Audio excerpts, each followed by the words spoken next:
días. Mate, garantía de calidad. Yo decía que siga hablando don David, así tomo. Bueno, hoy vamos a hablar de Jesús, esta mañana, de Jesús el hermano, que a primera vista tal vez no sea tan obvio,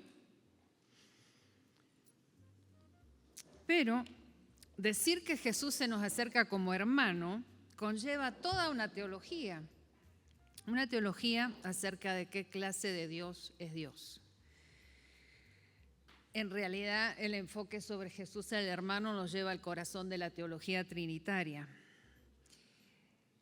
Y uno de los rasgos notables de los testimonios que tenemos acerca de Jesús es cuán a menudo Él habla de Dios como su Padre, Abba, y cómo se dirige a Dios en oración de esa manera.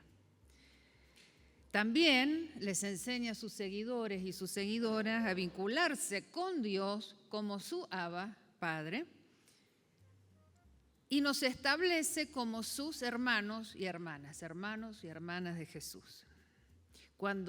Recordarán que cuando el resucitado se encuentra con las primeras testigos de la resurrección, les dice: no tengan miedo, vayan a llevarle la noticia a mis hermanos.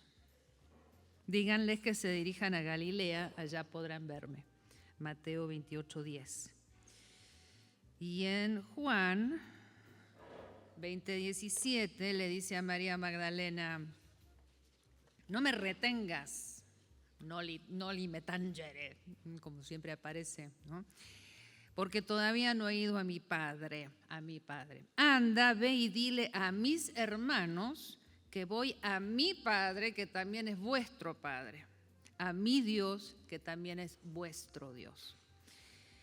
Entonces la mismísima resurrección está entrelazada con la buena nueva de que Jesús es nuestro hermano y que su Dios es nuestro Dios, que su Padre es nuestro Padre.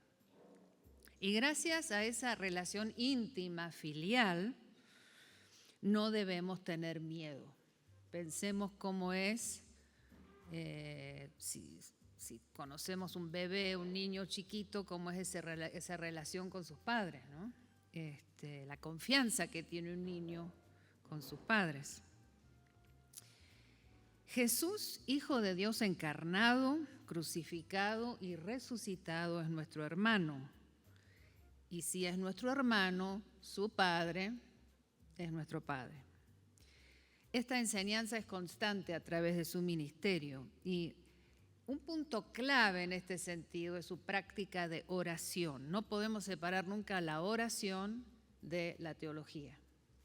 La doxología de la teología, decíamos al principio, como decía Evagrio, Póntico en el siglo IV, solamente el que ora es teólogo y el teólogo es el que ora. Hay una relación entre ambas cosas porque la disciplina teológica es mistagógica, lleva al misterio, es decir, es una forma de espiritualidad, nunca es nada más que un ejercicio intelectual. Entonces, a sus discípulos y discípulas Jesús les enseña a dirigirse a Dios como Padre. Padre nuestro que está en los cielos, sí. A pesar de ser evangélicos, espero que conozca el Padre nuestro de memoria. Bueno, entonces los temas de hoy son los siguientes, empezando con el Padre Nuestro, con la oración modelo de Jesús, que los padres de la Iglesia decían que era el resumen o el compendio de toda su teología. O sea, ustedes podrían enseñar una clase de teología sistemática simplemente hablando del contenido del Padre Nuestro. Mateo ubica esta oración en el corazón del Sermón del Monte.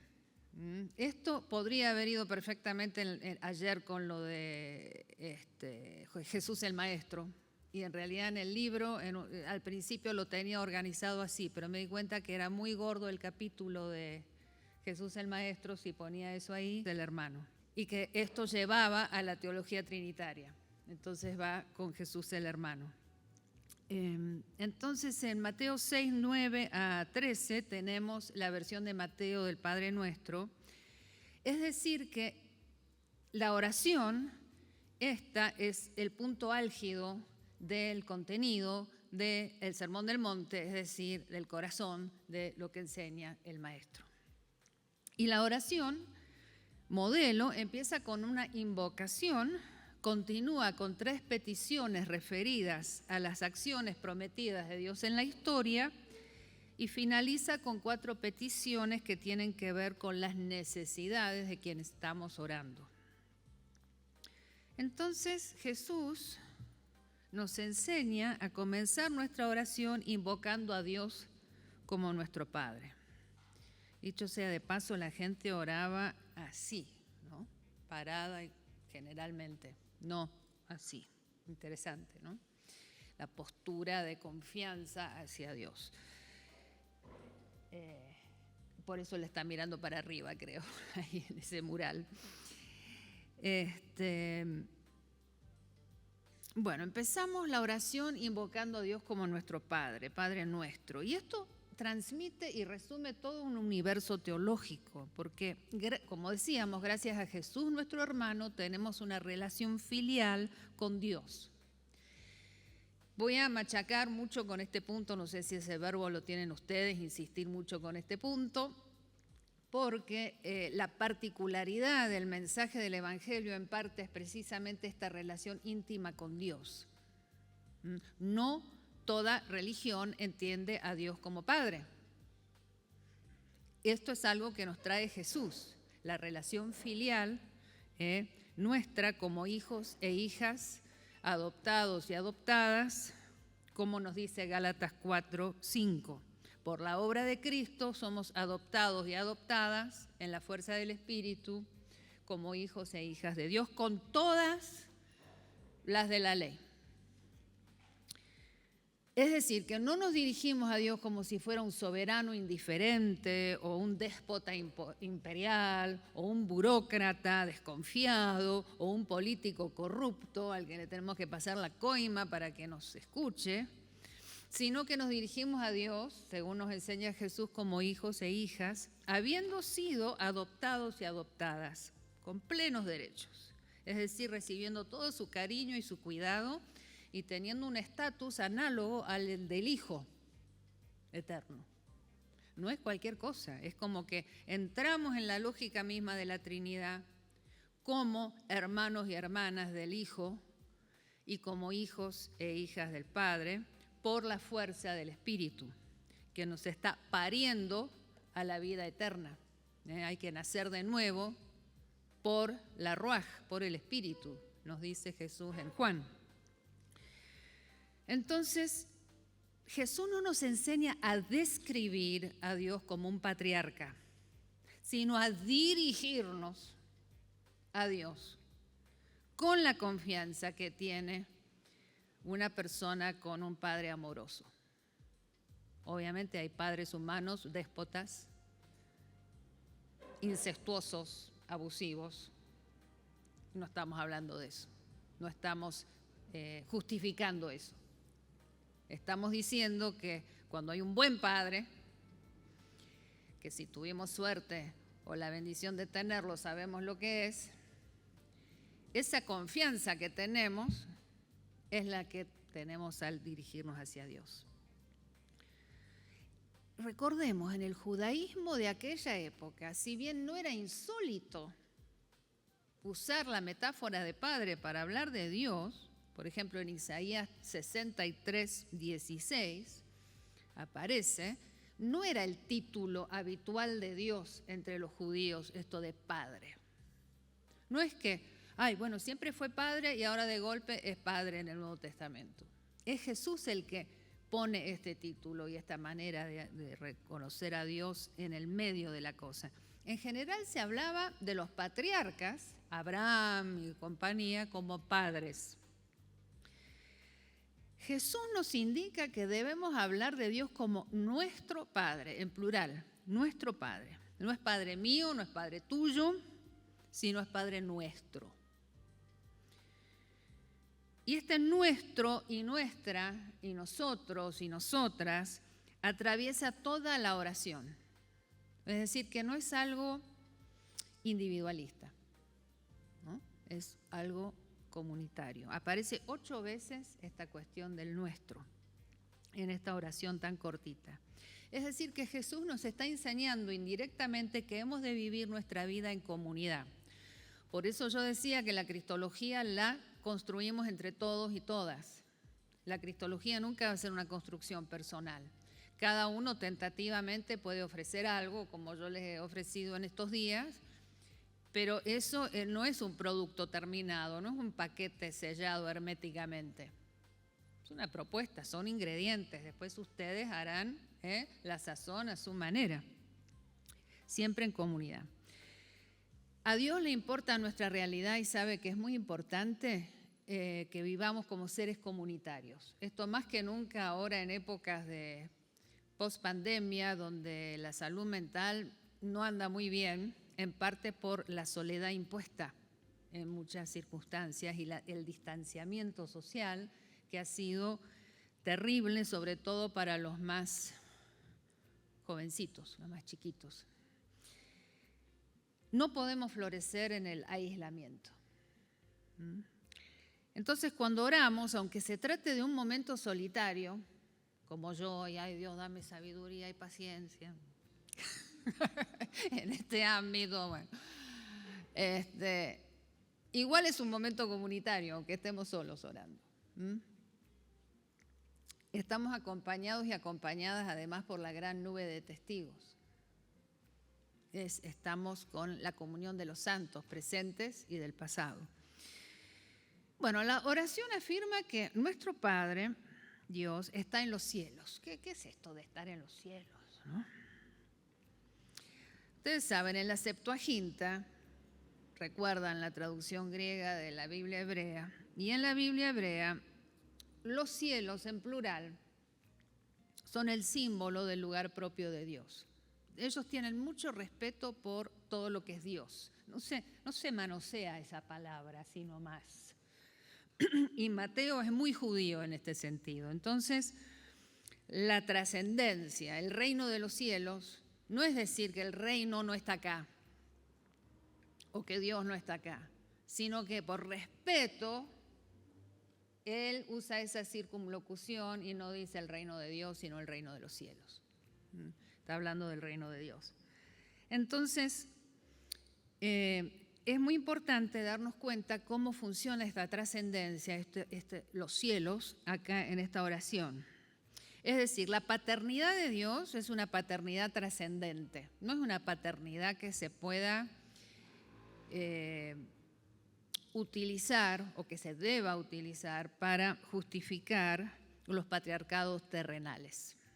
En realidad, Jesús no tiene un padre convencional, ni José, ni su Padre Celestial son padres como cualquier padre que pueda haber en este lugar, padre terrenal, porque José no es su padre biológico y Dios está en los cielos como su padre, ¿no? Entonces, estos padres alternativos, tanto José como, sobre todo, el Padre Celestial, desarticula y relativiza todo tipo de patriarcado terrenal.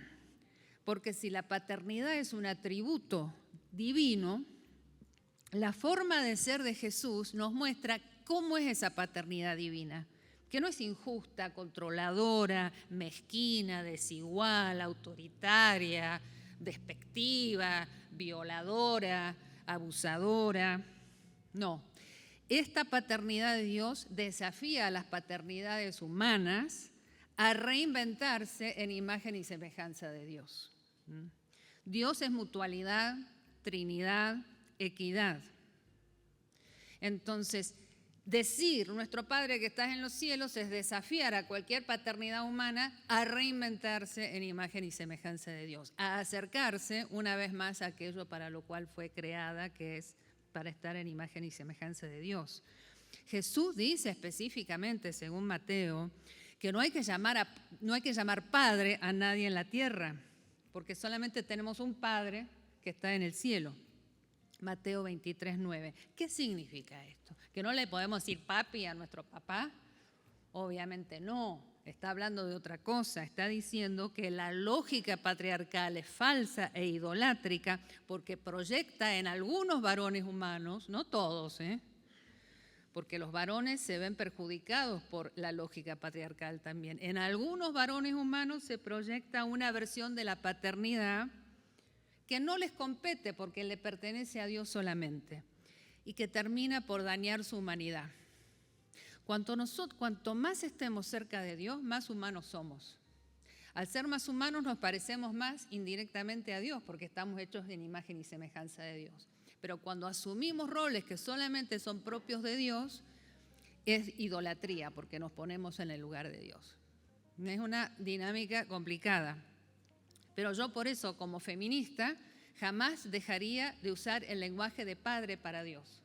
Porque a mí me parece que desarticula los patriarcados dañinos realmente existentes a nivel humano.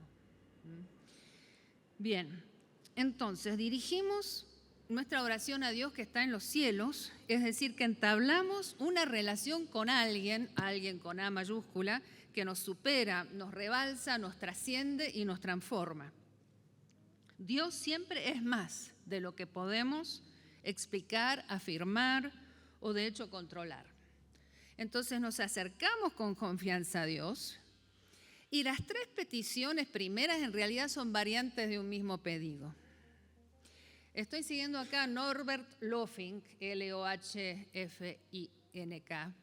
que es un biblista que ha escrito bastante sobre el Padre Nuestro y hay un artículo en castellano que se llama El Padre Nuestro, lo pueden buscar, que está muy bueno, que es un resumen de los libros que él ha hecho, ¿no?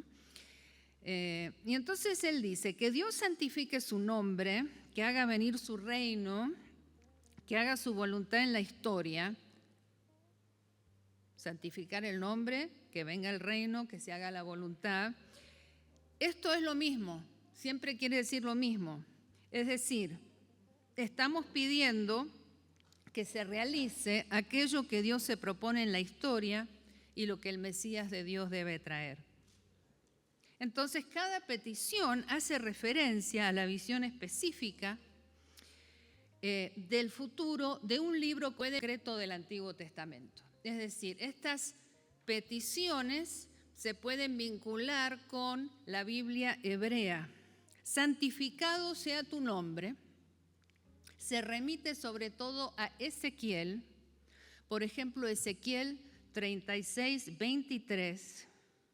O sea que hay cosas en Ezequiel que no sean el valle de huesos secos que pueden servir para nuestra teología. Bueno, Ezequiel habla del santo nombre de Dios, del santo nombre de Dios. Venga tu reino hace referencia especialmente a Daniel, especialmente los capítulos 2 y 7. Y hágase tu voluntad se ancla en Isaías, donde, especialmente en la segunda sección del libro, se habla de la voluntad de Dios, por ejemplo, Isaías 46:10 y 55:10. Entonces vemos en esta oración modelo la forma hermosa en que Jesús internaliza el mensaje del Antiguo, de la Biblia hebrea, y lo contextualiza y hace propia la visión de la justicia que había sido prometida por los profetas de Israel. Ahora, ¿qué es el nombre de Dios acá? Bueno, el nombre de Dios que hemos de santificar se refiere al carácter de Dios, al carácter de Dios. No sé si ustedes, si tienen hijos, si le pusieron los nombres, pensaron en las características de esos nombres para elegir ese nombre para el niño. Yo cuando tenía las gemelas mías en la panza, me daba cuenta cómo era la personalidad de cada una un poco, incipientemente, ¿no? Y entonces elegimos los nombres de cada una de acuerdo a lo que percibíamos, de cómo era cada una. Y la verdad que la que se llama Sofía estudia filosofía. Es amante de la sabiduría, o sea que es amante de ella misma. Interesante, ¿no? Bueno, entonces el nombre de Dios, el carácter de Dios, va más allá de lo que podamos entender, pero algo que sí podemos entender es que ningún otro nombre puede ser reconocido como divino. Solamente Dios es Dios. Es decir, que el nombre del Dios dinero, el Dios prestigio, el Dios poder, el Dios éxito, el Dios mega iglesia, el Dios cristiandad, todos esos ídolos no pueden ser santificados o venerados. No son Dios. Solamente puede ser y debe ser venerado, consagrado y santificado el nombre del Dios verdadero. Una vez más, no debemos confundir lo último con lo penúltimo. Solamente Dios es Dios. Eso parece una tautología, solamente Dios es Dios, pero es una profunda realidad. Estamos atravesados de idolatrías donde confundimos lo que no es Dios con lo que es Dios, con nuestras ideas de Dios con lo que es Dios. Nuestras ideas siempre son penúltimas. Solamente Dios es Dios, ¿no? Entonces solamente el nombre de Dios merece ser santificado. Jesús nos quiere salvaguardar cuando oramos de la idolatría. Este es el error humano por excelencia, confundirnos, tratar como dioses a quienes no son tales. Cuando pedimos que venga tu reino, pedimos que impere la lógica, la economía, la política, la justicia, el equilibrio ecológico del reino mesiánico de Dios. Lo que hablábamos ayer, el reino de Dios. Yo sé que algunos de ustedes quieren que el reino de Dios sea algo efímero, o no efímero, sino etéreo, trascendente, adentro del corazón. No quieren que se ensucie el reino de Dios con realidades materiales. Pero esa no es la enseñanza de Jesús. Él dice que venga el reino de Dios. Venga tu reino.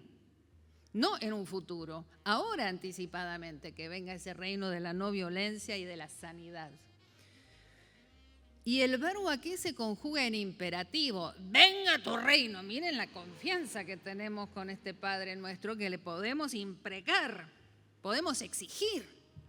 Venga tu reino, con la confianza de hijos e hijas de Dios. Que venga, que se materialice, que se haga carne. La encarnación no es solamente la de Jesús, es la nuestra. La encarnación en todos los detalles de la forma de ser y proceder de Dios. Que no predomine esta forma distorsionada de vivir que nos está matando. Nosotros nos estamos matando y estamos matando la vida en el planeta con una forma distorsionada que no es sustentable de vivir, de comer, de viajar, de relacionarnos. No es sustentable y estamos viendo las consecuencias.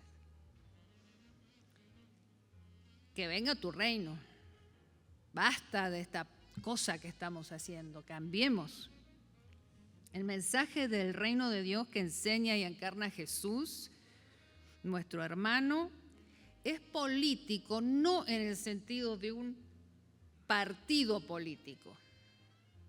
No tiene que ver con la lealtad a un partido político en particular, sino que tiene que ver con la polis, con la ciudad, con la sociedad, la forma de organizarnos. Es decir, que cuestiona las dinámicas de cualquier sistema imperante. En ese sentido, la teología es política, tiene que ver con la vida, la convivencia en la polis. No tiene que ver con la lealtad a un partido que se diga representante de lo bueno, de lo cristiano, qué sé yo, la democracia cristiana en Europa o algo por el estilo. No doy ejemplos de por acá, ustedes sabrán. Es decir, que podemos ser ciudadanos y ciudadanas de nuestros países, y yo creo que como cristianos y cristianas somos buenos ciudadanos, pero somos malos patriotas, porque nuestra patria es Cristo. No es la lealtad a los próceres, la patria en ese sentido. Somos buenos ciudadanos, pero nuestra patria es el reino de Dios. Y este es un reino que no es idéntico a nuestras iglesias tampoco.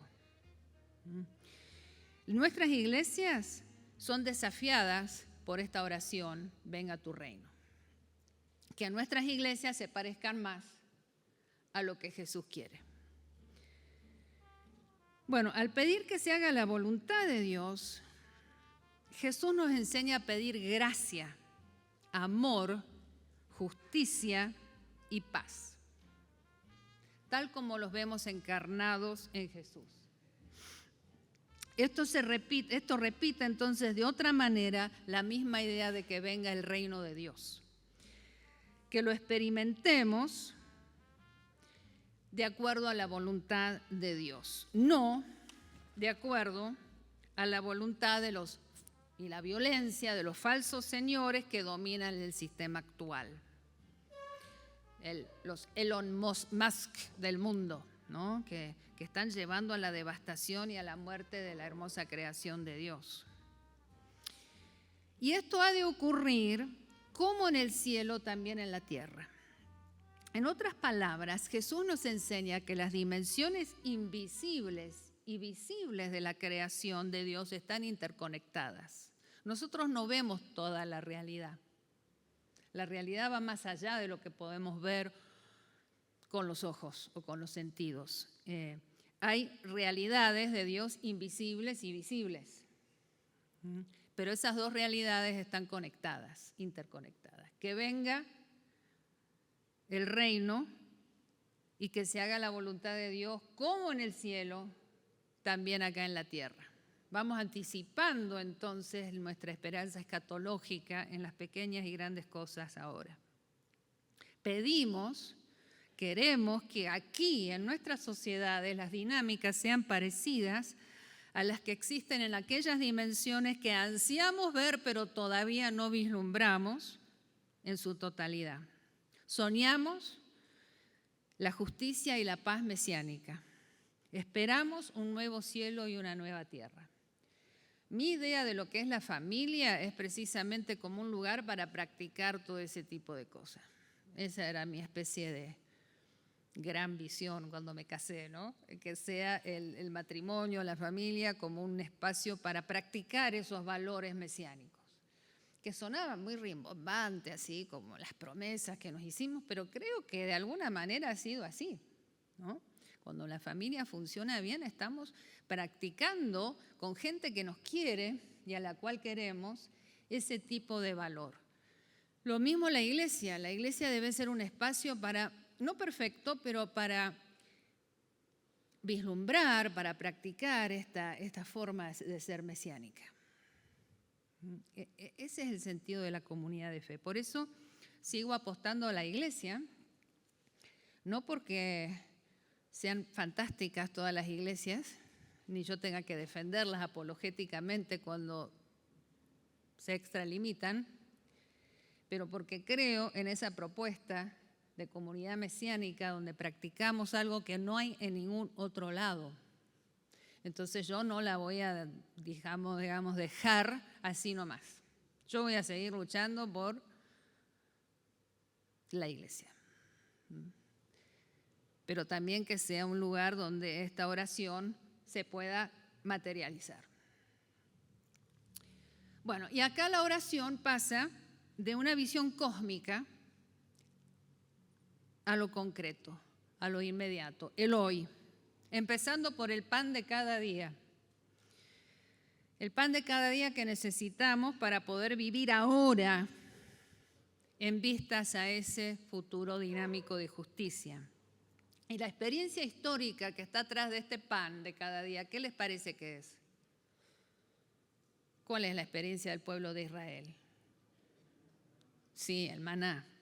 Lo dicen así bajito, el maná. Sí, la experiencia histórica de la provisión diaria era de cada día. No había que juntar de más. ¿Se acuerdan que si uno quería juntar de más y adelantarse, ponerlo en la heladera, igual se iba a estar podrido eso, salvo un día por semana, ¿no? Durante 40 años habían tenido esta experiencia. Bueno, entonces así como la primera parte del Padre Nuestro remite a los libros proféticos, la segunda parte del Padre Nuestro se apoya en el Pentateuco. Se apoya especialmente en los relatos que van de Éxodo a Deuteronomio. Miren cómo Jesús es un intérprete creativo de su Biblia, que es el Antiguo Testamento, ¿no? Entonces, nuestro hoy es como el hoy en el desierto del pueblo de Dios en su itinerancia por el desierto. Todavía no hemos llegado a la tierra prometida, señores y señoras. Tenemos mucho camino por andar, por eso esto es una cristología al andar. Estamos en camino. Y en ese camino nos topamos con 3 grandes urgencias: pan, perdón y tentación. Pan, perdón y tentación. Entonces le pedimos en primer lugar a Dios que nos dé lo que necesitamos hoy, el pan nuestro de cada día, que nos lo provea como comunidad, como cuerpo de Cristo. Y este pan, obviamente, metafóricamente, es una referencia también a Él mismo, porque en la mayoría de las tradiciones cristianas simbólicamente nos da de comer de su cuerpo y de su sangre en la Santa Cena. 1 Corintios 11, 23 a 26, Mateo 26, 26 a 29, Marcos 14, 22 a 25, Lucas 22, 14 a 20. Él es nuestro pan, en cierto sentido, que nos sustenta. Pero también el pan es el maná, que necesitamos literalmente para sobrevivir en el desierto. Y no pedimos más de lo necesario. Pedimos, imploramos que lo básico esté disponible. Que lo básico. Cuando a veces me imagino, bueno, se incendia mi casa, se incendia el seminario, se me incendia toda la biblioteca, ¿no? ¿Qué me pasaría? ¿Cómo sería la vida? Se me incendian todas las fotos que he sacado. Algunas están en la nube, pero bueno. Y bueno, y de última, con la Biblia y el mate más o menos me arreglaría, creo. El mate nuestro de cada día. Entonces, le pedimos al Padre nuestro que nos dé el pan nuestro. Es lindo cuando tenemos otras cositas más. Es lindo, nadie lo niega, es lindo tener alegría, banquete escatológico, qué sé yo. Pero lo necesario, lo básico es el pan nuestro de cada día. Y lo pedimos con total naturalidad. No está de más pedirle a Dios que nos provea lo que necesitamos para vivir. Cualquier sistema social, político y económico que no provea lo básico es idolátrico. Dios quiere proveernos lo necesario para vivir. Y hay recursos en nuestro mundo para que nadie pase hambre, sobre todo si cambiamos nuestra forma de alimentarnos. La forma que tenemos de alimentarnos en este planeta no es sustentable. No voy a entrar en un sermón vegano, me pueden preguntar personalmente, pero digamos que nuestro consumo no estoy hablando de un animalito que tenga una comunidad indígena, estoy hablando de las factorías animales, la industrialización agrícola y ganadera no es sustentable. No es sustentable cortar la selva del Amazonas para plantar soja, para darle de comer a los chanchos que están contaminando de una manera espantosa las aguas, etcétera, etcétera. ¿Para qué? Para que tengamos un McDonald's barato. No es sustentable. Entonces, el Padre nuestro, que pide el pan nuestro de cada día, cuestiona la forma en que este planeta está siendo manejado por los grandes intereses económicos que también tienen que ver con la alimentación nuestra. ¿Por qué estamos mal alimentados? ¿Por qué tenemos calorías vacías? ¿No? ¿Por qué en los países ricos la gente pobre es la gente que está obesa y está enferma? Porque las calorías que pueden comprar son vacías. Los gases metanos que produce nuestra forma de comer, que contribuyen al calentamiento global. ¿Sabían que las vacas industrializadas producen más metano que nuestro sistema de transporte? Es terrible. Bueno, el pan nuestro de cada día. Es bastante complejo el asunto, ¿no? Y después viene, perdónanos nuestras deudas. Así como nosotros también perdonamos a nuestros deudores. Acá nos metemos en la dimensión económica y material. Porque esto no se disipa cuando hablamos del reino de Dios. A tal punto que Dios describe nuestras faltas y la gracia de Dios en términos económicos. Le pedimos a Dios que descarte nuestras deudas o nuestras faltas o nuestros pecados y también nos mostramos dispuestos y dispuestas a entrar en una lógica de la gracia en la que nosotros podamos perdonar a las personas que nos deban algo, sea dinero, sea alguna otra cosa. Es decir, contamos con la generosidad de Dios, con su gracia, pero entendemos que si no practicamos una generosidad parecida, una gracia parecida, nos alejamos de la lógica del reino. Nos está desafiando a nosotros a ser generosos, a estar llenos de gracia. Es decir, que Dios está pretendiendo una suerte de contraprestación. El sistema económico tal como está armado, con préstamos e intereses, no se condice con esta lógica del perdón de deudas, que es una lógica que se remite al jubileo, al libro de Levítico. ¿Podemos tomar en serio esta dimensión económica del reino de Dios? ¿Podemos resistir a la lógica de la acumulación que nos coloniza a través de la publicidad y de muchas maneras, tengamos o no recursos? Porque tengamos o no recursos nos colonizan los deseos, esas permanentes imágenes de lo que supuestamente tenemos que tener. ¿Podemos aprender a tratarnos como seres humanos preciosos, cuyo valor no depende de las posesiones? ¿Podemos dejar de consumir a los demás como si fueran objetos? Yo le comentaba a un hermano ayer que el tema es espeluznante pensar que Google no es el número 1 de búsquedas de Internet, sino que los sitios más transitados son los sitios pornográficos. Pornhub. Entonces, eso es un tráfico de imágenes que cosifica a seres humanos y coloniza la imaginación de quienes consumen eso. ¿Es un tema que estamos hablando en la iglesia? ¿O de eso no se habla? Porque la práctica está. La colonización de los deseos está. La cosificación del otro como un objeto para usar o descartar está. ¿Podemos dejar de consumir a los demás como una cosa? Bueno, no me gratificás, bueno, paso a otra cosa.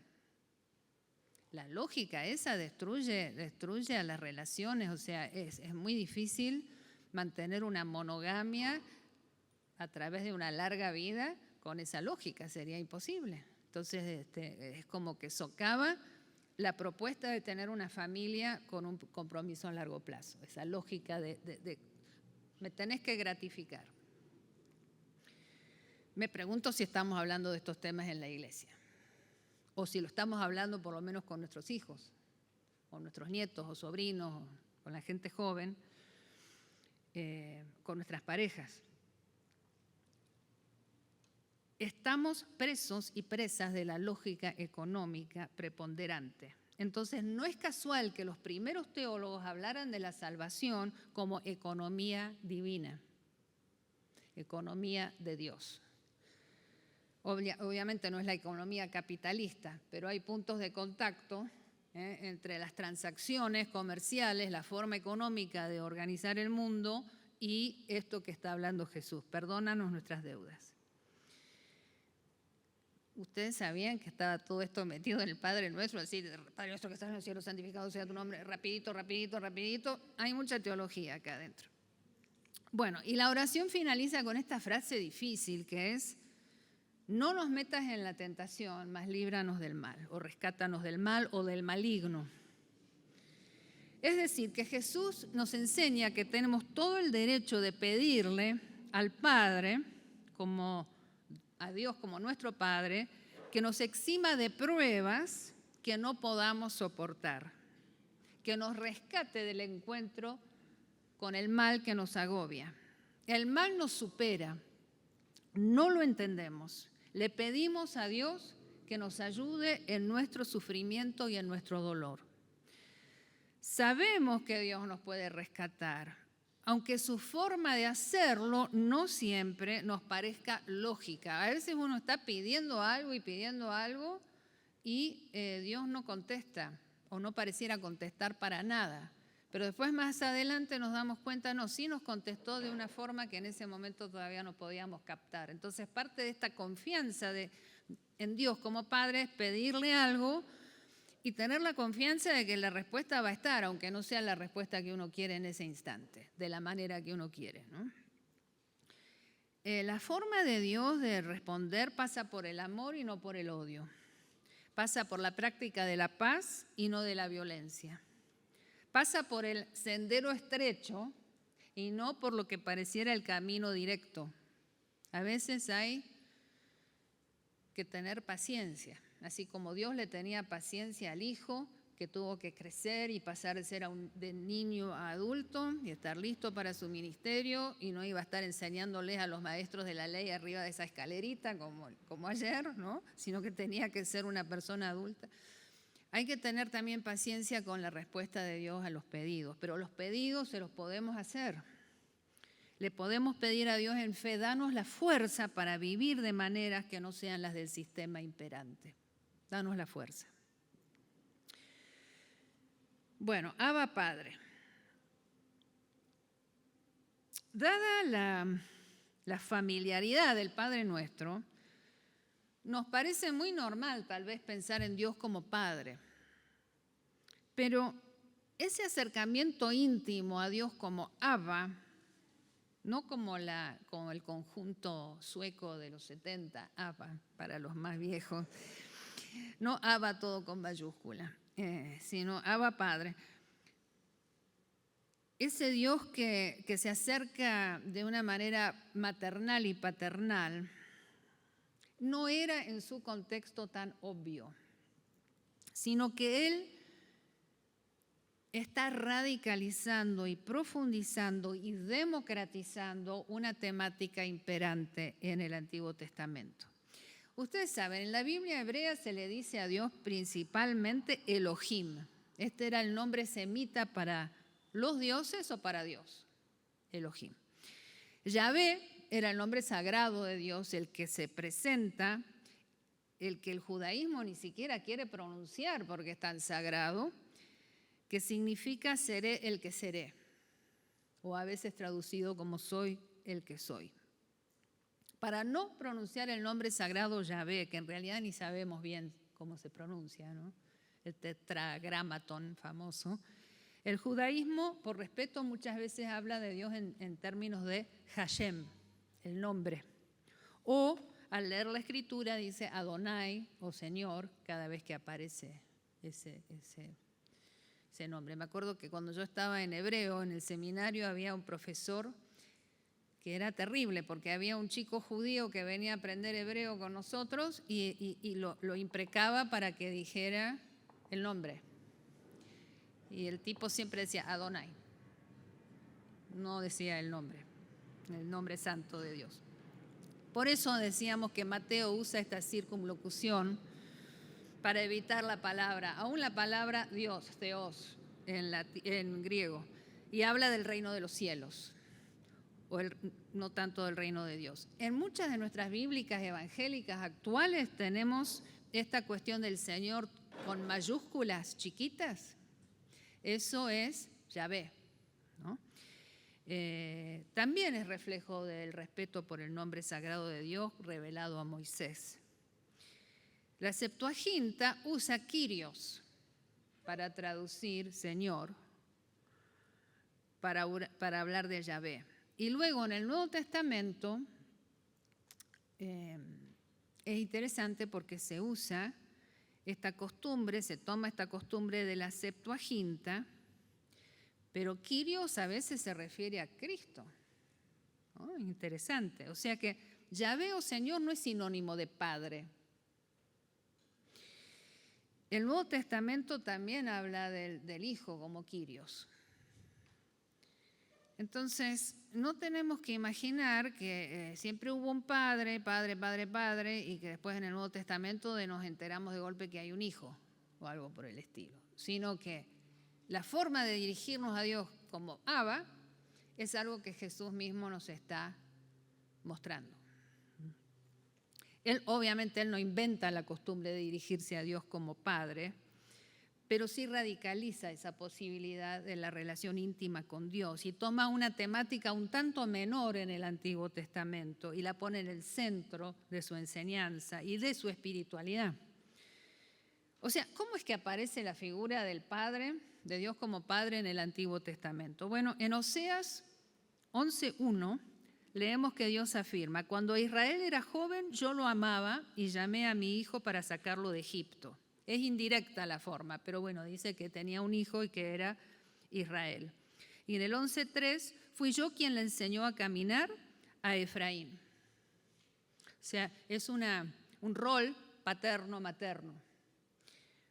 En Jeremías 31:9 leemos: es que yo soy el padre de Israel y Efraín es mi hijo mayor. Y también vemos la paternidad de Dios por ahí en los libros deuterocanónicos. Por ejemplo, en el libro de Tobías 13:4 leemos: exaltadle ante todos los vivientes, porque Él es nuestro Dios y Señor, nuestro Padre por todos los siglos.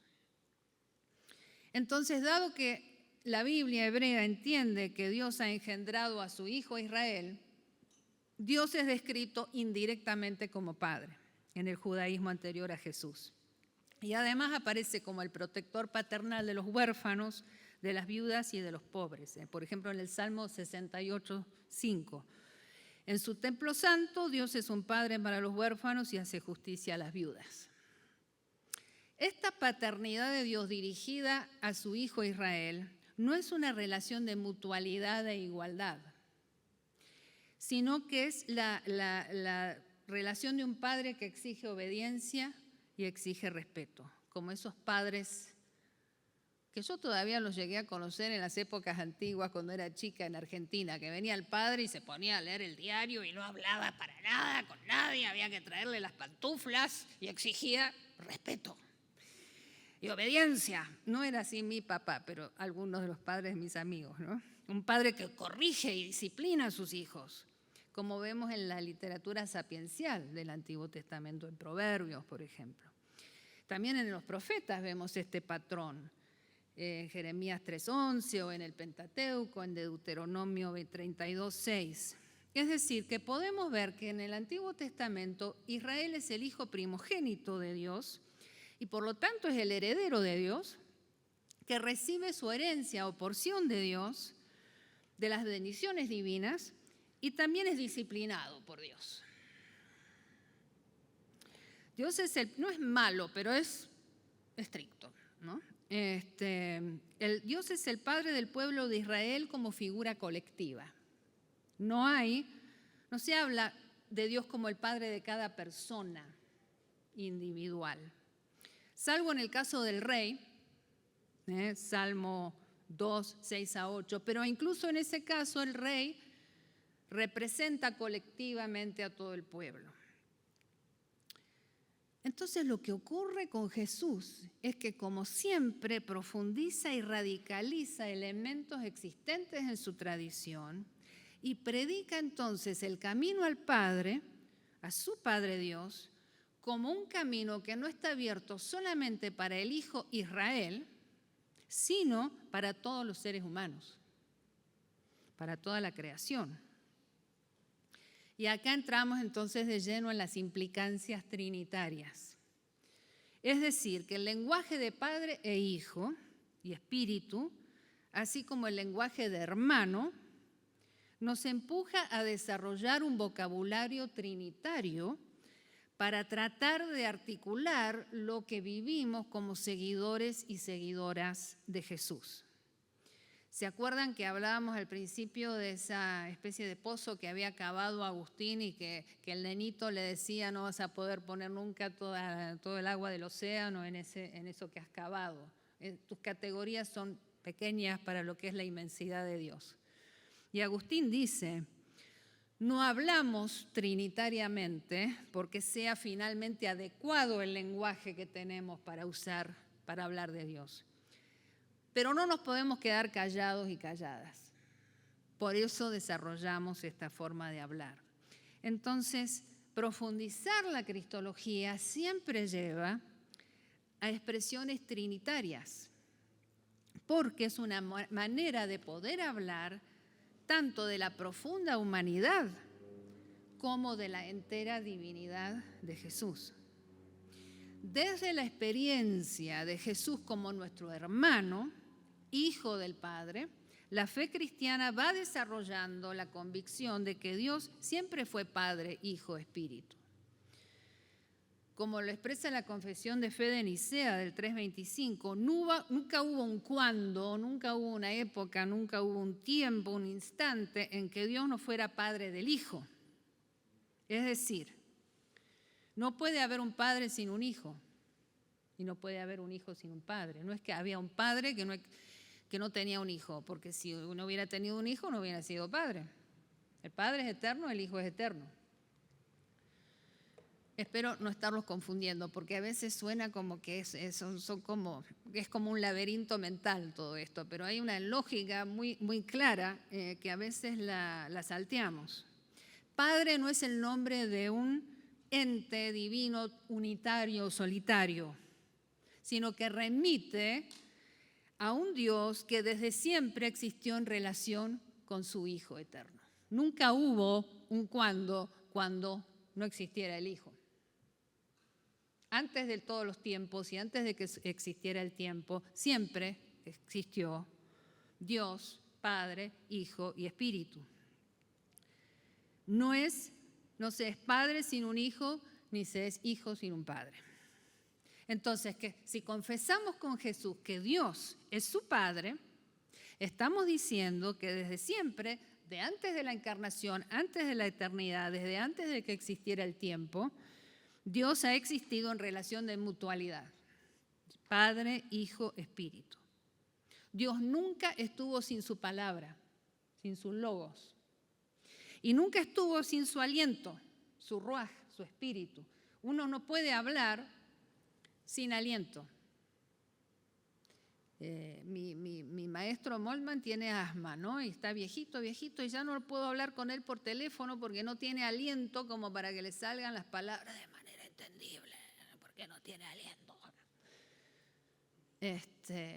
Cuando estaba embarazada y enseñaba, también mis alumnos decían, está bien, profesora, porque se ve que estaba agitada y apenas el aliento no salía, ¿no? Bueno, de la misma manera, la palabra no sale sin aliento. Y Dios siempre estuvo con su palabra y siempre estuvo con su aliento. Nunca estuvo el Padre sin el vínculo del amor entre el Hijo y el vínculo que es el Espíritu que vincula al Padre con el Hijo. Estas son ideas de Agustín. Vale la pena leer su tratado sobre la Trinidad, que ha marcado mucho a toda la teología latina, o sea, la nuestra, de la que somos herederos protestantes y católicos. No hay entre las tres divinas personas una jerarquía. No, hay una jerarquía. Cuando Agustín habla de la encarnación, dice que el Hijo encarnado de alguna manera es inferior a sí mismo.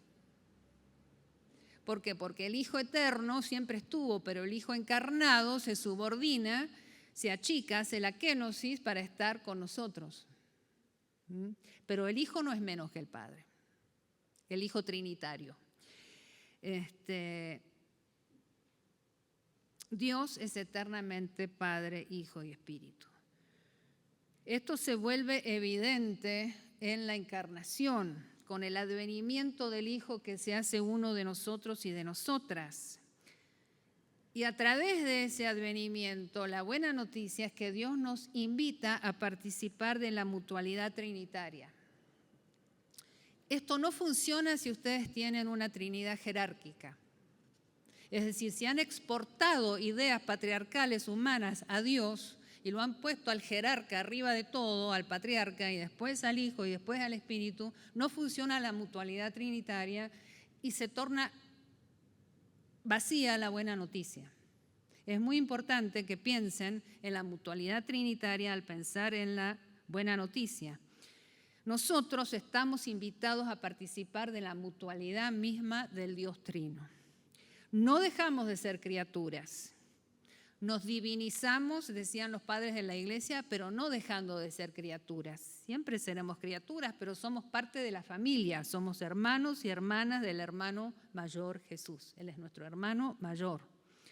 El Dios Trino es nuestro creador. El Padre únicamente no es el creador. Dios Trino es creador. El Espíritu es creador. El Hijo es creador. No se equivoquen con eso, no pongan creador como la primera persona, eso es un error teológico. Hay gente que quiere evitar el lenguaje de Padre, Hijo y Espíritu, entonces habla de creador, redentor y sustentador o algo por el estilo. Está mal trinitariamente ese esquema, porque da a entender que solamente la primera persona es la persona que crea, y no es así. Dios Padre, Hijo y Espíritu es creador, siempre estuvo el Espíritu, desde la Ruaj, desde el mismo relato de Génesis lo vemos. Entonces, Padre, Hijo y Espíritu nos han creado y nos siguen recreando y sosteniendo. Somos criaturas de Dios. Dios Padre no es más creador que el Hijo y que el Espíritu. El Hijo, el Espíritu y el Padre nos han creado en su imagen y semejanza, en plural. Hagamos al ser humano en nuestra imagen y semejanza. Entonces, ¿qué significa decir? Ya sé que es difícil hacer teología trinitaria a esta hora de la mañana antes de la merienda, pero un poquito más. Ya viene el café para reforzar el asunto. Dicen que no se podría mantener el sistema capitalista sin el café, porque los obreros se cansarían demasiado, y la teología tal vez también se sostenga con el café, no lo sé, con el mate también y el té, ¿no? El chocolate caliente. Bueno, ¿qué significa decir que Jesús es hijo del Padre? Significa que nos abre la puerta a una relación filial con Dios íntima de hijos e hijas. Esto está en el corazón de la buena nueva. Estamos adoptados con todo lo que significa ser hijo adoptado, es decir, con el mismo estatus legal, entre comillas, que cualquier hijo biológico. Se nos adopta, somos parte de la familia de Dios, hijos e hijas del Padre, hermanos y hermanas del Hijo, paridos y paridas, nacidos y nacidos de nuevo por la Ruaj, por el Espíritu de Dios. Entonces vale la pena detenernos un segundo en esta imagen, en esta dinámica. Mirando Gálatas 4, del 6 al 7. Ahora, como ustedes son sus hijos e hijas, Dios ha enviado el Espíritu de su Hijo a vivir en ustedes. Vean la dinámica trinitaria en este pasaje. Por eso, cuando oramos a Dios, el Padre nuestro, por ejemplo, el Espíritu nos permite llamarlo Abba, querido Padre. Es decir, decimos Padre nuestro que estás en los cielos por la obra del Espíritu que nos permite decirle Abba, porque ya no somos esclavos y esclavas de cualquier familia, sino que somos hijos e hijas de la familia de Dios, pertenecemos a la familia de Dios. Y entonces, como hijos e hijas de Dios, tenemos el derecho a recibir la herencia de hijos e hijas. Es fantástico este pasaje, la clave de Gálatas, para mí la clave de todo el pensamiento teológico de Pablo está ahí.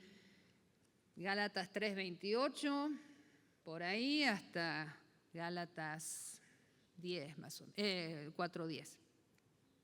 Vemos en este pasaje la dinámica trinitaria propia de esta cuestión de ser hermanos y hermanas de Jesús y consiguientemente hijos e hijas del Padre por la obra del Espíritu. Dios en Cristo toma la iniciativa. Dios en Cristo, Dios Hijo, no es pasivo. Toma la iniciativa para venir a nosotros. No es solamente enviado, sino que viene. Es una mutualidad. Fíjense en los primeros versículos de Gálatas 1 y van a ver esa decisión también, esa iniciativa del Hijo que entra en nuestra realidad, y nuestra mutualidad en un momento histórico particular y singular, hijo de una mujer.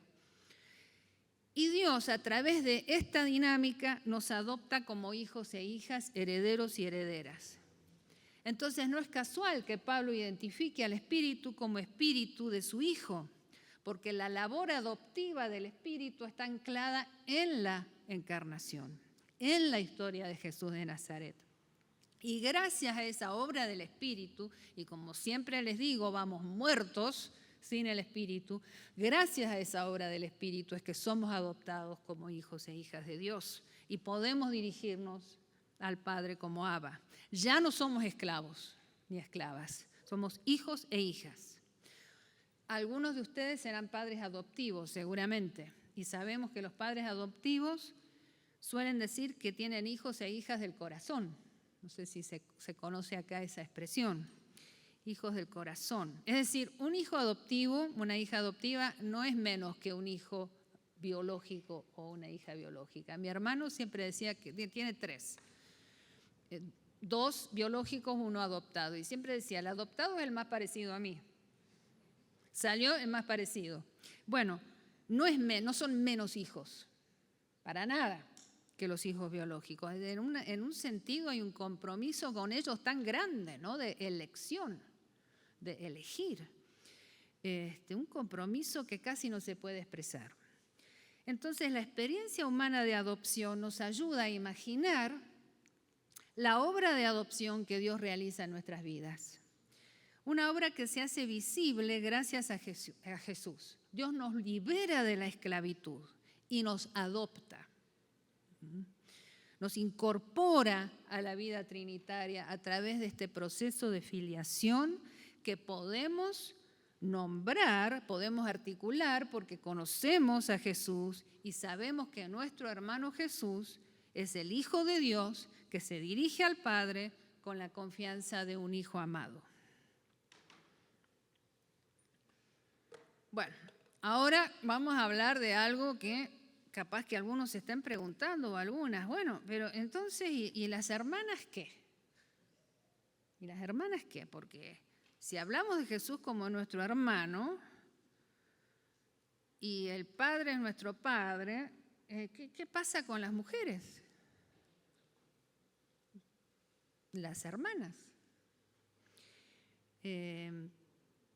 Sabemos que muchas veces se ha distorsionado la humanidad de las mujeres, que se las ha considerado, ¿no? Se nos ha considerado como secundariamente humanas. Muchos de los teólogos tenían una biología aristotélica, por ejemplo, Tomás de Aquino, ¿no? Y pensaba que, bueno, las mujeres salían cuando el horno estaba un poco tibio, estaba medio frío el horno. Este ya está clausurado, pero el horno cuando estaba frío salía una mujer, cuando estaba caliente, ardiendo, salía algo perfecto que era el varón. Bueno, y esas ideas biológicas antiguas de la pasividad supuesta de las mujeres como meros receptáculos, meros hornos, y hornos más o menos porque no siempre andan bien, no siempre se calientan bien. Todavía está metida esa idea en algunas de nuestras teologías. Entonces quiero detenerme un segundo en la temática esta de las hermanas de Jesús. Hay quienes ven en los discípulos varones más cercanos a Jesús un grupo que justifica de manera obvia y contundente la superioridad masculina. ¿Acaso no los eligió los 12? Es obvio. ¿Qué tanto te pones a hablar? Si hablas mucho te vamos a hacer callar y que le preguntes a tu marido cuando vuelvas a tu casa cómo es esto, a pesar de que él no es teólogo, ¿no? Pero bueno, hay que preguntarle al que no es teólogo lo que significa lo teológico y callarme en la iglesia. Te voy a dejar hablar, pero no si saca estos temas. Pero este grupo de los 12, ¿se acuerdan que ayer hablábamos del valor simbólico de los 12? Del número 12, los 12 años de Jesús. Los evangelios se refieren a los 12 como una referencia simbólica a las tribus de Israel. La lista de los 12 ni siquiera siempre es la misma, o sea, no tenemos una nómina idéntica para quiénes eran esos 12. Por ejemplo, en Marcos 3, 14, 19, Mateo 10, 1 a 4 y Lucas 2, 6 al 12, tenemos grupos levemente diferentes. Mateo y Marcos mencionan a Tadeo, mientras que Lucas habla de Judas. Entonces, por eso se inventa este nombre de Judas Tadeo, uno de los santos católicos. Judas Tadeo. No existe Judas Tadeo. Está Judas y está Tadeo. ¿Por qué esa diferencia en la nómina? Porque son simbólicos los números de los 12. Por ejemplo, cuando Pablo nos habla de cómo es que él había recibido la información acerca de las apariciones del resucitado, él dice, el Señor les apareció a Cefas y después a los 12. 1 Corintios 15, 5, que es una formulación muy extraña si no fuera que los 12 son una metonimia, porque después de todo, Cefas era parte de los 12 y además habían quedado 11 después de la traición de Judas. Entonces, ¿de qué 12 estamos hablando? Hechos 1, 21 a 26 establece la existencia de un número de personas no limitado al número 12 que había estado con Jesús desde su bautismo y hasta su ascensión. Entre ellos Matías y Barsabás. O sea que el grupo paradigmático de los 12 discípulos varones es poroso, es simbólico. Y no solamente es poroso en el sentido de que Dios haya enviado a predicar y a sanar a muchos otros discípulos varones, porque cuando manda a los 12, Marcos 6, Mateo 10, Lucas 9, y luego los 70, Lucas 10, 1 a 12, de 2 en 2, es altamente probable que haya habido parejas de discípulos varones acompañados de discípulas mujeres. Había mucho de este movimiento misionero de pares en las primeras épocas de la iglesia. La minimización del papel o hasta de la existencia de las discípulas mujeres. Por ejemplo, ¿quién nos dice que los 2 discípulos en camino a Emaús eran 2 varones? Dice que eran 2. Ese plural masculino puede o no esconder mujeres. Si se nos dice que no, el plural masculino las incluye, ok, entonces capaz que eran un hombre y una mujer, una pareja, los discípulos de Emaús. Y hay íconos muy lindos que representan precisamente eso, ¿no? Entonces se minimiza el papel o hasta la existencia de las discípulas mujeres de Jesús. Y esto es lo que se suele presuponer en presuposiciones generalizadas acerca de la composición del liderazgo de la iglesia primitiva, en comentarios y sermones. Se da por sentado, pero esto no se condice con los evangelios. Hay muchos indicios explícitos de la presencia y la actividad de discípulas mujeres. Por ejemplo, les voy a citar esta idea. También había algunas mujeres mirando de lejos, entre las cuales estaban María Magdalena, María la madre de Jacobo el menor y de José y Salomé, quienes cuando él estaba en Galilea le seguían, discipulado, le seguían y le servían, diaconía. Servir nunca es servir solamente, servir es ser diácono. Y muchas otras que habían subido con él a Jerusalén. Marcos 15, 40, 41 y también vean Lucas 8, 2 y 3. O sea que el mundo del Jesús ya adulto, el Jesús que está haciendo su ministerio, fuera del círculo doméstico en el cual seguramente su madre había sido protagonista, ella queda, digamos, relegada a ser parte del grupo de discípulos. Pero este no fue un grupo exclusivamente masculino. Tuvo a lo largo de su vida muchas interlocutoras, amigas y discípulas. Ese cuadro lo simboliza, su interacción con María de Betania y Marta de Betania. Hay muchas figuras femeninas que los evangelios no se molestan en mencionar por nombre. La mujer samaritana, la mujer acusada de adulterio, la mujer sirofenicia, la hija y la esposa de Jairo, la suegra de Pedro, pobre, la suegra de Pedro, nadie sabe cómo se llama, la suegra de Pedro. Y además la tradición se encargó de confundir a todas las Marías. Todas las Marías. María de Nazaret, bueno, más o menos se la ubica, pero las otras, María de Betania, María Magdalena, se confunden de un modo tremendo. En cambio, a diferencia de estas tácticas de anonimato o de conflación, igual todas las Marías son la misma, todas las mujeres son la misma. Jesús propone otra cosa, propone un camino generoso y abierto donde cada uno de sus discípulas hermanas tiene nombre propio. ¿Se acuerdan cómo es cuando se encuentra con María Magdalena después de la resurrección y la llama por su nombre? La llama por su nombre, como así vemos en el Antiguo Testamento que se los llama por su nombre a los profetas. Juan 20, 16. Entonces, en la comunidad de hermanos y de hermanas que Jesús instala y que no depende de lazos de sangre, no hay jerarquías de género, no hay jerarquías de género. Cualquiera que hace la voluntad de Dios es mi hermano y mi hermana y mi madre. Marcos 3:35.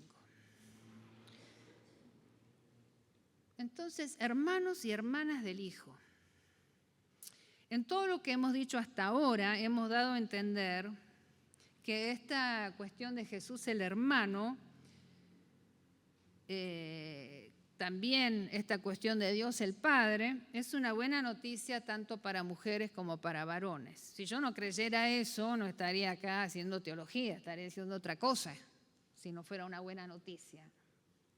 Para mí, como mujer, si no fuera una buena noticia. Para mí, siempre el Evangelio fue una buena noticia, siempre lo viví así. Por eso les decía, ya no me hizo falta irme para ser rebelde, porque puedo ser rebelde adentro de la lógica misma de Jesús de Nazaret. Y siempre ha sido una buena noticia, gracias a Dios, literalmente, gracias a Dios, por la gracia de Dios. Pero en la tradición cristiana, el lenguaje acerca de Dios como el Padre, además del hecho de que Jesús haya sido un varón, ha llevado a un imaginario mayoritariamente masculino sobre Dios. Hay quienes no están muy seguros, a veces se apoyan en la literatura paulina, para saber si las mujeres estamos realmente hechas en imagen de Dios o si tal vez nuestra imagen divina es secundaria, derivada indirectamente de los varones. Obviamente suele decirse que Dios no es varón. Eso lo dicen también los varones, los machos cabríos dicen, no, Dios no es varón. Dios está más allá del género, pero al mismo tiempo se cuestiona el uso de cualquier otra cosa que no sea el lenguaje masculino y antropomórfico, referido al ser humano para hablar de Dios.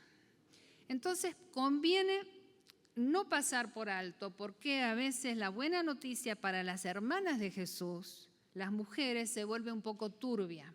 Es decir, las mujeres desde el principio vieron a Jesús como buena noticia, desde el principio. La iglesia ha sido de mayoría de mujeres desde el principio y lo sigue siendo. A pesar de todas estas maniobras patriarcales, las mujeres han visto en Jesús una buena noticia.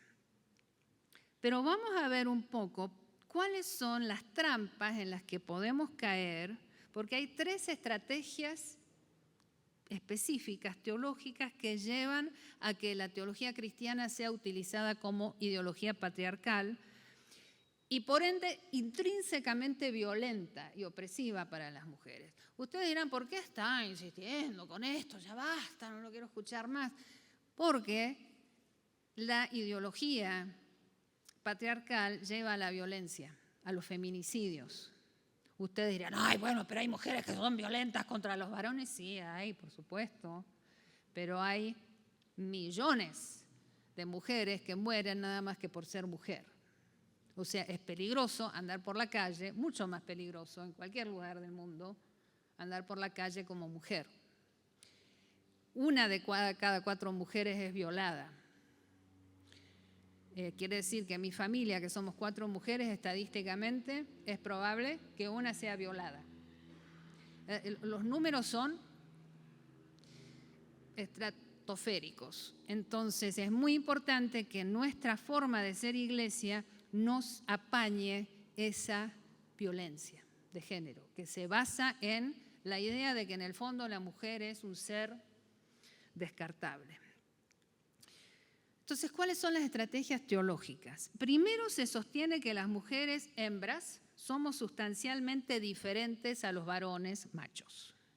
Se naturaliza la superioridad de los varones y esto puede ir acompañado de una aparente alabanza de la maternidad. O sea, uno puede tener esta idea y a la vez alabar a las madres o a las características supuestamente femeninas, la dulzura, la ternura, la suavidad.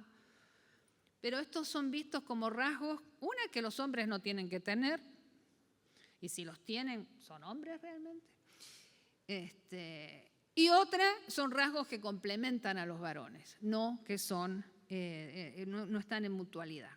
Esa es la primera estrategia. La segunda es tomar la metafórica designación de padre, dirigida a la primera persona de la Trinidad, y justificar desde allí las estructuras patriarcales. Si Dios es padre, entonces los padres o patriarcas son los más parecidos a Dios, ¿o no? Y tercero, me miran así como, ¿es retórica o no la pregunta? Y la tercera estrategia es que el sexo masculino de Jesús de Nazaret es señal de la superioridad masculina. O sea, si Jesús fue varón, obviamente únicamente los varones pueden ser sacerdotes, pastores, únicamente los varones pueden representar cabalmente a Dios. Esas son las 3 estrategias que vemos y que tal vez algunos aquí asumamos como, sí, claro, está muy bien. Ahora vamos a ver cómo es muy fácil desbaratar teológicamente estas estrategias porque no reflejan una cristología sólida. La primera estrategia. Como vemos en Génesis 1:27, todos los seres humanos estamos hechos en imagen y semejanza de Dios. No algunos, los machos, menos que otras, las hembras. Jesús vino para que toda la gente tuviera vida abundante, no a algunos en primera instancia y a otras de forma derivada. Jesús asume nuestra particularidad humana y el hecho de que tuviera gónadas masculinas es un detalle de su particularidad, no es una característica esencial, la característica esencial de su humanidad. A mí no me representa menos como una mujer nacida en 1962, menos que a un colega varón de 33 años. No es que cada vez lo represente menos a un colega varón de 33, 34, 35, 36, ya cada vez menos parecido a la particularidad de Jesús. Es decir, las mujeres no somos seres humanos de segunda. No hace falta ni alabarnos por la ternura, la dulzura, la maternidad, especialmente, ni tampoco escracharnos por ser, las que hablan. Estadísticamente está comprobado que no es verdad que las mujeres hablen más que los varones, a pesar de que en esta conferencia sí ha sido así por mí. No hace falta ni alabarnos especialmente ni escracharnos. Somos seres humanos. Nada más, nada menos, con todo lo bueno y lo malo que eso implica. Cada ser humano es único y es diferente a todos los otros seres humanos. Y a la vez cada ser humano es parecido y parecida a cualquier otro ser humano sin diferencias esenciales que nos separen o nos dividen.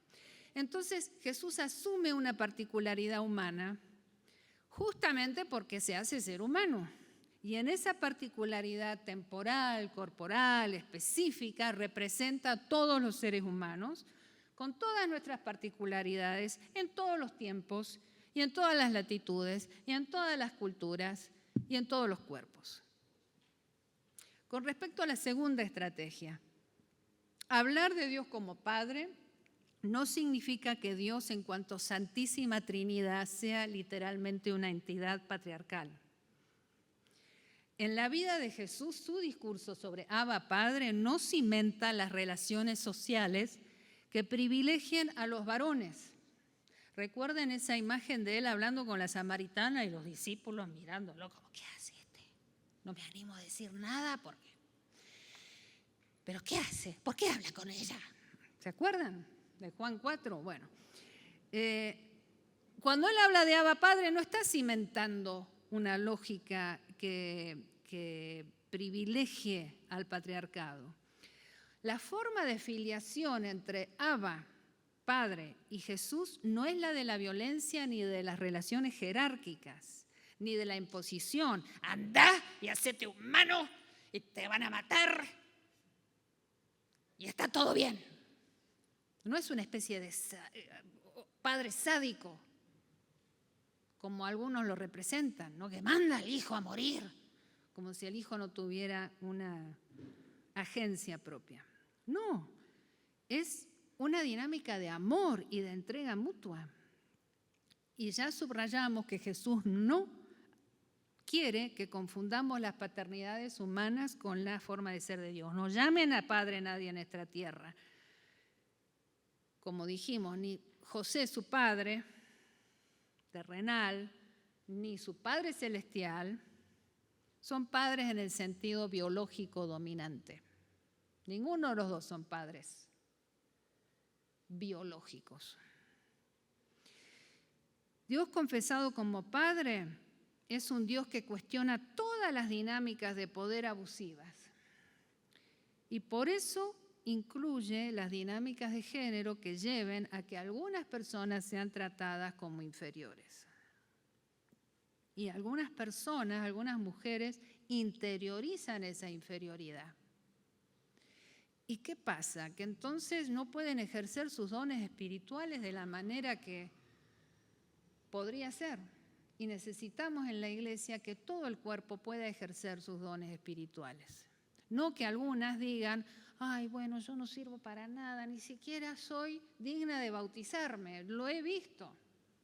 No soy digna de bautizarme porque no valgo.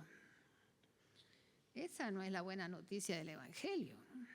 Por último, con respecto a la tercera estrategia, si Jesús representara y fuera representado por algunos humanos de sexo masculino más que por el resto de los seres humanos, la amplitud de la salvación se vería socavada.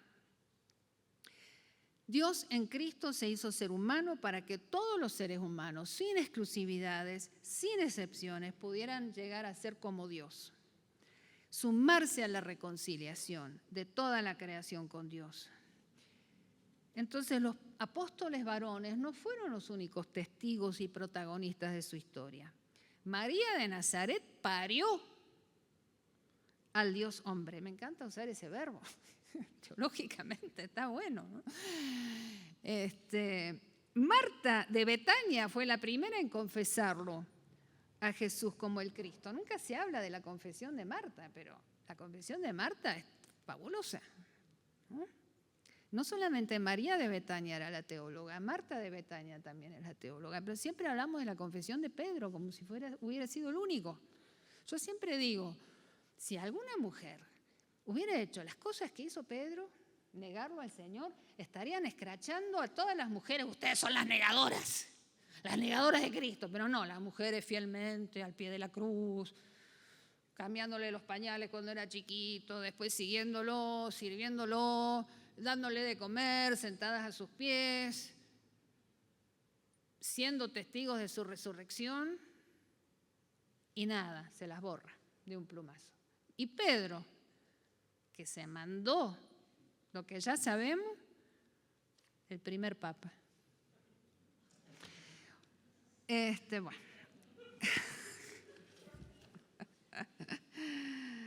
Ninguna de las mujeres que lo seguía lo traicionó ni lo negó. Y no es porque las mujeres sean más o mejores. Digo, es un hecho que el Nuevo Testamento nos muestra. No quiere decir que Judas o Pedro sean menos. Son seres humanos que tomaron decisiones buenas, malas, medianas. Judas podría haber sido perdonado. Él mismo se excluyó de la gracia, ¿no? No quiere decir que porque Judas haya sido un traidor o Pedro un negador, que los varones ahora no se puedan acercar a la gracia de Dios. Por supuesto que pueden. Qué bueno, ¿no? Buena noticia.